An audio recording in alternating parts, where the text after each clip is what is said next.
PM Modi ने किया 370 सीटों का जीतने का दावा। कांग्रेस बोली यदि ऐसा नहीं कर पाए तो शपथ लेने से करेंगे इनकार।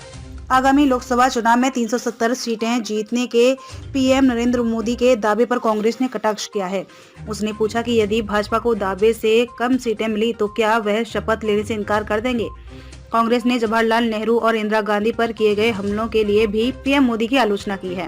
कांग्रेस के वरिष्ठ नेता राहुल गांधी ने एक्स पर पोस्ट कर कहा, प्रधानमंत्री अक्सर कहते हैं कि देश में केवल दो जातियां हैं, अमीर और गरीब, लेकिन सोमवार को संसद में उन्होंने स्वयं को सबसे बड़ा ओबीसी बताया है। कहा कि किसी को छोटा और किसी को बड़ा समझने की इस मानसिकता को बदलना जरूरी है। ओबीसी हो, दलित हो या आदिवासी, बिना गिनती के उन्हें आर्थिक और सामाजिक न्याय नहीं दिलाया जा सकता। आखिर पीएम मोदी जाति आधारित गणना से क्यों डरते हैं? राहुल गांधी। पीएम मोदी लगातार इधर उधर की बातें करते हैं, आखिर वह जाति आधारित गणना से क्यों डरते हैं?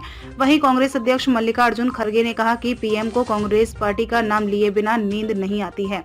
उन्होंने परिवारवाद के बारे में बात की। हमारे नेताओं ने देश के लिए अपनी जान दी। उन्होंने एक्स पर पोस्ट कर कहा, मैं पीएम मोदी से पूछना चाहता हूं कि आपकी पार्टी के कितने लोगों ने देश की आजादी, एकता और अखंडता के लिए अपनी जान दी है। जबकि कांग्रेस महासचिव केसी वेणुगोपाल ने कहा कि स्वयं को सबसे बड़ा ओबीसी बताकर पीएम मोदी ने केंद्र सरकार सहित सभी क्षेत्रों में ओबीसी के पूर्ण रूप से कम प्रतिनिधित्व की कड़वी सच्चाई को खारिज करने के अलावा कुछ नहीं किया। इंडिया शाइनिंग पार्ट 2 होने जा रहे हैं।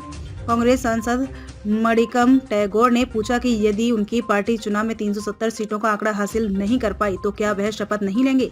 भाजपा का इस तरह का सपना हमेशा विफल रहा है। उन्होंने 2004 के लोकसभा चुनाव में भाजपा के नारे की ओर इशारा करते हुए कहा कि अब इंडिया शाइनिंग पार्ट 2 होने जा रहा है। कांग्रेस महासचिव जयराम रमेश ने कहा कि देश के युवा कह रहे हैं कि मोदी का सोमवार को संसद में बतौर पीएम आखिरी भाषण था। बाय बाय मोदी नंबर 1 पर ट्वीट कर रहा है।